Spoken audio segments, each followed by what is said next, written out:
Vous écoutez Sur la trace des poseurs de bombes, deuxième partie.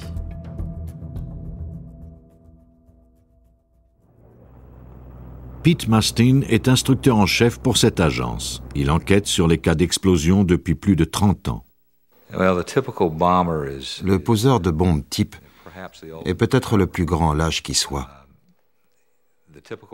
Le poseur de bombes ne fait pas face et ne veut pas faire face à son adversaire. Il préfère se servir de tous les subterfuges, toutes les couvertures possibles. L'ATF forme de jeunes étudiants et enquêteurs. Sur ces terrains d'essai de Brunswick, en Géorgie, elle leur enseigne à dépister un poseur de bombes afin de le traduire en justice. Ici, l'agence forme des analystes d'indices, des enquêteurs en sinistre, des artistes spécialisés dans les schémas et des analystes d'explosifs. À l'académie, le savoir s'acquiert grâce à la répétition. Aujourd'hui, les instructeurs de l'ATF vont tester les connaissances de leurs étudiants en faisant exploser 3 bombes et en simulant des scènes du crime basées sur des faits réels. Les hommes qui fabriquent ces bombes sont des experts en la matière. Ils doivent être minutieux car leur tâche est délicate. Il ne faut jamais sous-estimer la puissance des matières explosives. C'est la raison pour laquelle la fabrication de bombes par des amateurs peut s'avérer désastreuse, comme nous l'explique l'instructeur Larry Casey. L'information qui circule dans le milieu ne fait pas état des normes de sécurité et les informations sur les connaissances des procédés d'assemblage, qui sont très importants, sont totalement absentes. Il y a donc toujours un énorme risque que les fabricants eux-mêmes deviennent leurs propres victimes. Souvent, nous en constatons les terribles conséquences avec des jeunes gens qui faisaient des expériences dans un garage et dont on retrouve les corps déchiquetés et leurs outils un peu partout. Cette destruction et cette désolation, c'est ce qu'il y a de plus triste. Les instructeurs préparent la prochaine bombe en mélangeant plusieurs explosifs en un puissant cocktail. Ce travail met leur nerf à rude épreuve. La poudre est entassée dans le tuyau et le détonateur est collé délicatement sur la bombe. Parfois, on mouille les sièges du véhicule afin de protéger du feu certains indices qui serviront plus tard aux étudiants. On peut enfin faire exploser le dispositif.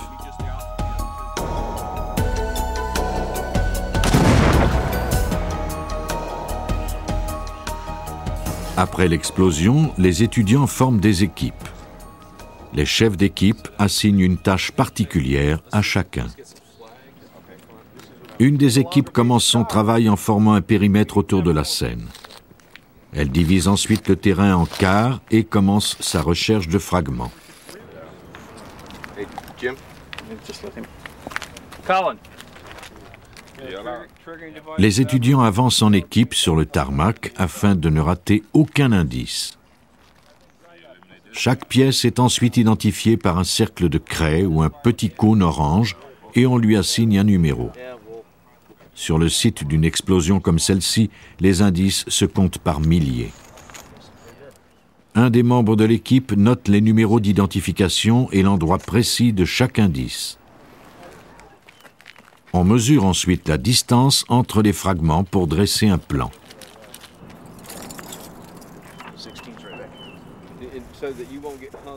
Une autre équipe examine avec soin les dommages causés à la voiture. Son travail consiste à identifier quels fragments proviennent de la voiture et lesquels proviennent de la bombe.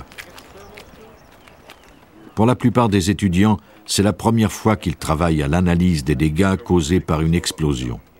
Ce n'est malheureusement pas la dernière. Même si la voiture semble complètement détruite, des indices importants sont disséminés au travers des décombres.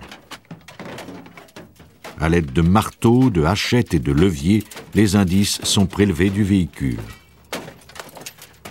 La voiture est littéralement disséquée par les étudiants qui prélèvent même des fragments de bombes logés dans le tableau de bord. Personne ne sait où se trouve l'indice le plus significatif. Les étudiants déplacent ensuite la voiture et examinent le dessous. Comme une bombe explose dans tous les sens, des indices se sont aussi logés dans l'asphalte. Les enquêteurs ramassent finalement ce qui reste de la scène. Ces débris seront ensuite examinés avec soin et tamisés afin que rien n'échappe à l'analyse. Une fois la scène nettoyée, elle est photographiée et filmée. Les fragments sont recueillis et envoyés au laboratoire. Ces techniques d'enquête ont l'air excessives, mais elles doivent être suivies à la lettre si les étudiants veulent un jour arrêter ce type de criminel. En classe, on leur enseigne l'anatomie d'une bombe. Rubans adhésifs, tuyaux, détonateurs et fils sont examinés soigneusement alors que les étudiants assemblent les indices recueillis sur la scène de l'explosion.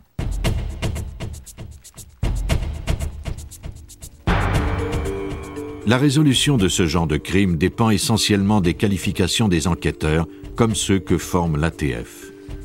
Normalement, lorsqu'une explosion se produit, le poseur de bombes se trouve à des kilomètres. Mais dans ce cas-ci, en Floride, il était dangereusement près des lieux du crime.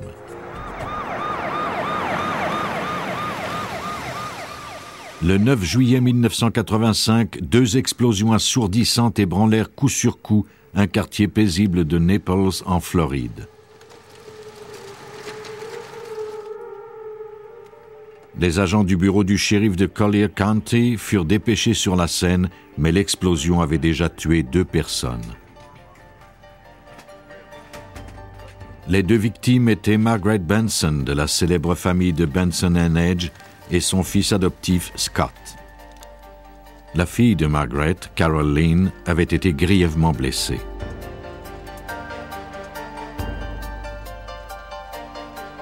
Les agents du bureau du shérif comprirent immédiatement qu'il ne s'agissait pas d'un accident.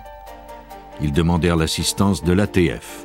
L'agent spécial Ralph Ostrowski faisait partie de cette enquête. Tout au long de mes 22 ans de travail avec l'ATF, en particulier de mes années à Cleveland, où j'ai travaillé très souvent sur des cas de crimes organisés et de voitures piégées, je n'avais jamais vu une explosion de cette importance. Ostrowski et son équipe cherchèrent immédiatement la cause de l'explosion. Les débris de la Chevy Suburban étaient dispersés sur plusieurs mètres. Souvent, et en particulier lors d'une explosion de cette amplitude, on retrouve des débris des centaines de mètres plus loin que ce qu'on aurait pu imaginer. Les agents de l'ATF travaillaient de concert avec la police afin d'établir une procédure pour recueillir les indices. Les agents avaient maintes et maintes fois fait ce travail et savaient que ce cas serait long à résoudre. Le 2e ou le 3e jour, il est devenu éprouvant de travailler sur ces lieux. Agent spécial Ralph Ostrowski. Les agents devaient porter un masque à cause des émanations. Ils ont fait un excellent travail pour recueillir tous les indices qu'ils pouvaient. Chaque fragment fut identifié. On se servit d'une craie pour indiquer l'emplacement des débris de l'explosion. On découvrit rapidement la cause de l'explosion. Les agents avaient découvert de gros morceaux de tuyaux de métal qui ne provenaient pas de l'automobile. De toute évidence, le véhicule avait été détruit par de puissantes bombes tuyaux. Les agents devaient découvrir comment elles avaient été fabriquées et qui les avait installées. Le véhicule était complètement détruit. C'était un gros véhicule, une Chevy Suburban 1978. Le toit avait été arraché à cause des 2 bombes tuyaux de 12 kilos posées sous ce véhicule. La force de l'explosion avait causé beaucoup de dommages. Les agents commencèrent par interroger les témoins. La première personne à qui ils s'adressèrent fut Stephen Benson, le seul membre de la famille qui n'avait pas été blessé. Sa mère et son frère avaient été tués et sa sœur reposait dans un état critique à l'hôpital. Et pourtant, selon les policiers, Stephen était parfaitement calme, voire même enjoué. Son comportement éveilla les soupçons du shérif de comté, Tom Storer. J'ai tout de suite senti que quelque chose clochait. Cela n'était pas compatible avec la catastrophe qui venait de se produire. 24 heures après l'explosion, Stephen Benson refusa de parler directement à la police. Toute question devait dorénavant passer par son avocat. Mais les soupçons envers Benson ne devaient pas pousser les enquêteurs à tirer trop vite leurs conclusions. Jusqu'à présent, ils ne disposaient d'aucune preuve de son implication. Il était encore trop tôt pour porter des accusations et ils ne pouvaient pas se permettre de suivre une fausse piste. Nous suivons les pistes là où elles nous conduisent. Agent spécial Ralph Ostrowski. Nous nous concentrons sur un sujet et y mettons toutes nos ressources. Et si nous faisons une erreur, cela signifie que nous avons perdu un temps précieux au début de l'enquête, moment qui est sans doute le plus important. Au bureau du shérif, les enquêteurs commencèrent à analyser les indices, et en particulier les fragments d'un circuit électronique et les piles qui avaient activé le mécanisme. Visiblement, la personne qui avait posé la bombe connaissait bien l'électronique.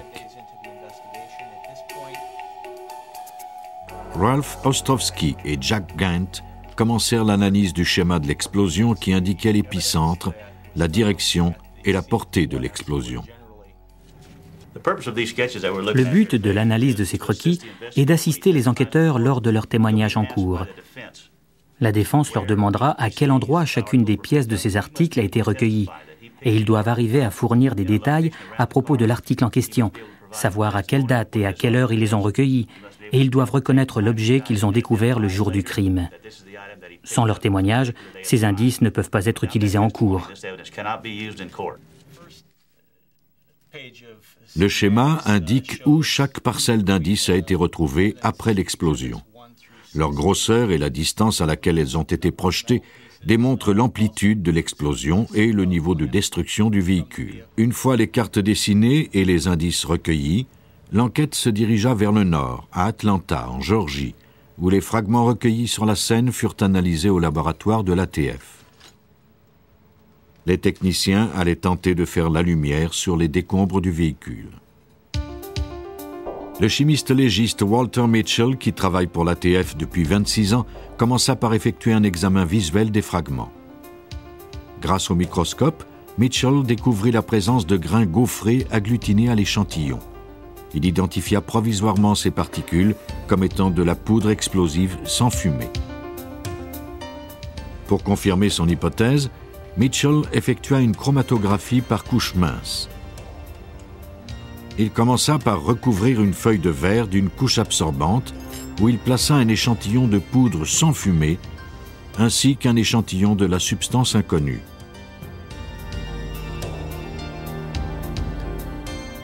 Le verre fut ensuite trempé dans un dissolvant qui, attiré par le tissu, transportait de petites quantités des poudres dissoutes. Si les poudres étaient de la même nature, elles allaient parcourir la même distance sur le verre et formeraient des marques de la même couleur et de la même longueur. Mitchell enleva la feuille et la fit sécher. Il plaça ensuite le verre sous un rayon ultraviolet pour comparer ces deux échantillons. La couleur de la poudre sans fumée était identique à celle de l'échantillon inconnu. Une comparaison de la longueur des marques démontra également qu'elles étaient identiques. L'hypothèse de Mitchell était juste. On s'était bien servi de ce type de poudre pour faire exploser le véhicule de Naples en Floride. Mais les scientifiques du laboratoire ne disposaient d'aucun indice reliant le poseur de bombes au fragment. Il fallait découvrir d'autres indices. De retour à Naples, en Floride, les enquêteurs découvrirent l'origine du tuyau de métal qui, selon leur analyse, contenait les bombes qui avaient tué les Benson. Les tuyaux portent généralement l'estampille de leur fabricant. Heureusement, le logo n'avait pas été détruit et on put le faire identifier. À Naples, une seule compagnie les vendait au détail. Un employé du magasin déclara aux enquêteurs qu'il avait vendu ces tuyaux quelques jours plus tôt à un homme qui portait une casquette et des lunettes de soleil. L'acheteur lui avait dit qu'il travaillait pour une compagnie de construction appelée Del Rey. Les enquêteurs découvrirent plus tard que cette compagnie n'existait pas. Ils réquisitionnèrent les factures pour les faire analyser. Les signatures n'étaient que des barbouillages, mais le papier lui-même contenait peut-être un indice important. L'empreinte de la paume d'une main était effectivement sur la facture. Suffirait-elle à établir un lien entre le suspect Stephen Benson et l'explosion? Les autorités obtinrent de Benson qu'il fournisse une copie de ses empreintes. Les enquêteurs espéraient prouver que l'empreinte de la facture et celle de Benson étaient identiques. Dans cette affaire, les empreintes de paume qui ont été découvertes sur les factures étaient en excellent état. Jack Gant, enquêteur. Et nous avions 65 ou 70 points d'identification. Tous étaient convaincus que ces empreintes étaient bien celles de Stephen Benson. Une enquête sur les antécédents de Benson révéla qu'il avait toujours été fasciné par les explosifs. Dans un livre souvenir du collège, il avait écrit une dédicace à une amie où il mentionnait qu'il avait hâte de la revoir pendant l'été pour faire bombance. Nous avons découvert qu'il avait commencé il y a longtemps à faire des expériences avec les explosifs en Pennsylvanie. Nous avons parlé à des témoins qui l'avaient déjà vu jouer avec des pétards et des dispositifs de type M80 et M100 qui étaient munis de tubes de cuivre. Il utilisait des télécommandes pour faire exploser ces pétards.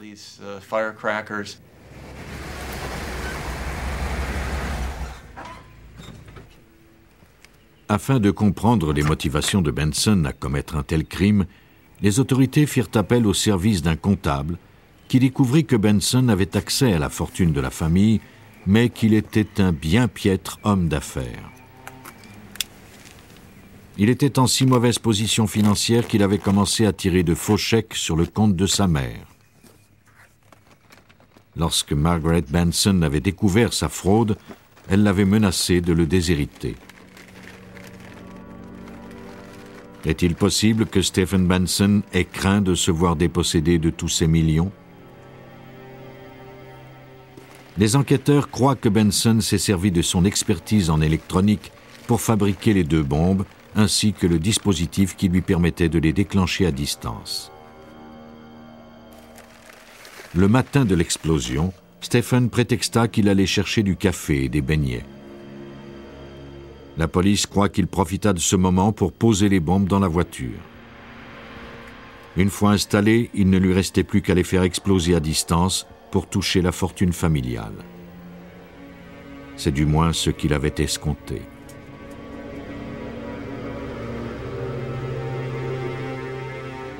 Après avoir mis les bombes en place, il était revenu à la maison environ 45 minutes plus tard.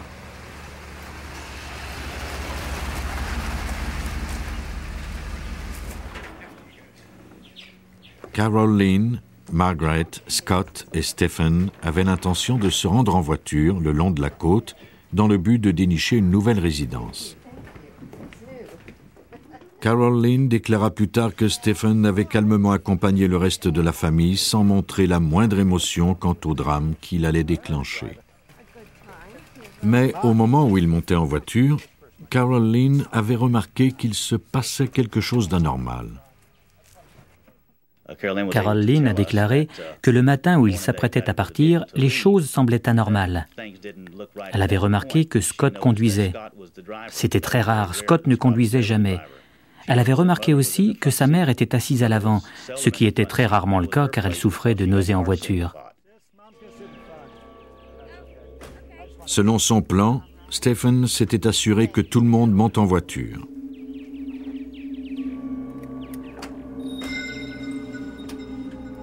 Puis, juste avant de partir, il avait déclaré qu'il avait oublié quelque chose.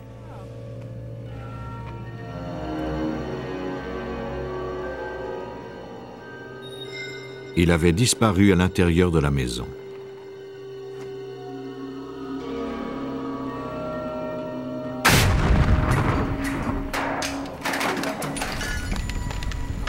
L'enquête fournit suffisamment d'indices pour faire arrêter Stephen Benson et le faire inculper. Il fut condamné à la prison à perpétuité. Les bombes sont fabriquées avec des matériaux d'usage courant. Elles sont faciles à cacher, mais dévastatrices, et peuvent exploser n'importe où et à n'importe quel moment. C'est cette triste réalité qui pousse les enquêteurs à découvrir la vérité. L'enquêteur a néanmoins un avantage. Le poseur de bombes laisse toujours son arme sur les lieux du crime, ainsi que sa signature.